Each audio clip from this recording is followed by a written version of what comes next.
I love this episode so much. Rarity's second solo outing is just absolutely incredible and does so many things right.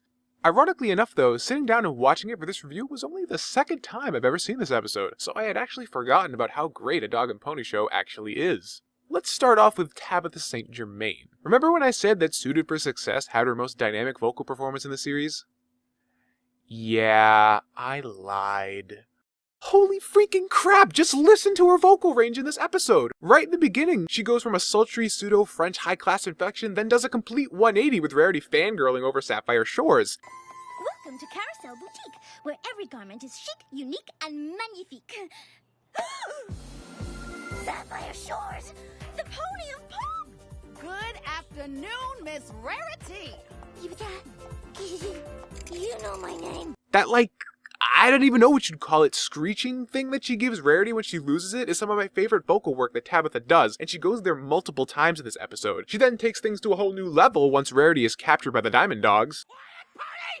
And that's another thing. I would appreciate it if you'd stop calling me Pony. I am a lady, and I wish to be addressed as such. So you may call me Miss, or Rarity, or Miss Rarity. Enough! You're whining! It hurts! Whining? I am not whining. I am complaining. Do you want to hear whining? This is whining. Oh, this harness is too tight. It's going to chafe. Can't you loosen it? Oh, it hurts and it's so nasty. Why didn't you clean it first? It's going to leave a stain. And the wagon's getting heavy. Why do I have to pull it? Yeah, I think we all know where I was going with that. I think a dog and pony show is my favorite example of VA work ever. Not just pony, ever. It's perfection.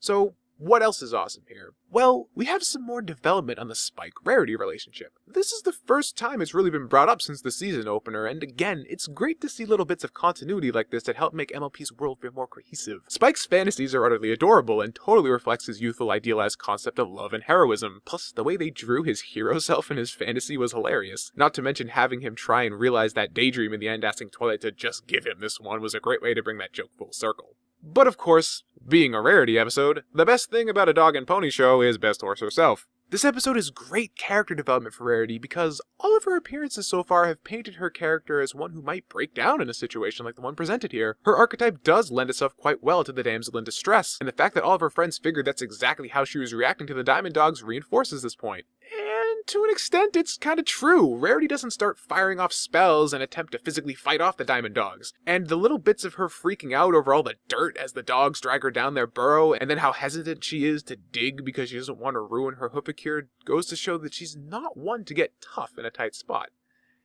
At least not in the traditional sense. Rarity instead keeps her wits about her, recognizing her ability to subtly manipulate the situation to her benefit. Rarity is a thinker, not a fighter, and could use her femininity to her advantage when necessary. People complain that there's a huge plot hole in this episode, that the Diamond Dogs don't just ignore her or punish her in some stronger sense for her insolence, but to me, the point of the interaction between these characters was Rarity, being a pony that is very worldly, is able to read people well, and could tell right off the bat that her captors weren't exactly the sharpest sticks, and she used this aspect to her advantage. But I think my favorite part of this episode was how it showcased Rarity as the element of generosity. It was really quick, but spoke volumes about her character, because even though the Diamond Dogs kidnapped her against her will, as soon as they say that they just wanted to find some gems, she's totally okay with it and agrees to help them. If the dogs had just accepted her help for a bit and then let her go, she would have totally forgiven the fact that they abducted her because she was in a situation where she could easily help them out. It's little moments like this that make me love this character so much.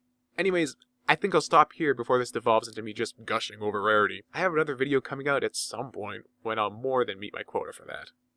And since I have you all here and just realized that YouTube now has a feature for external annotations, it's time to shove some links into your face.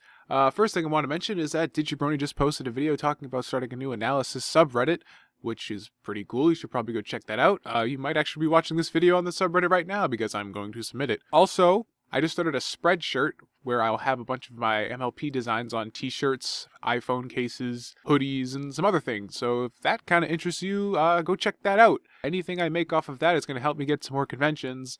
I'm looking to go to Sweet Apple Lakers Con as well as Everfree Northwest. So if you want to help me out with that and see me at a convention on the West Coast or Midwest, that's probably the best way to do it without me getting totally guilty by you trying to donate me money, because that's just weird to me. So yeah, check those out. Thanks a lot, guys. I'll see you next video.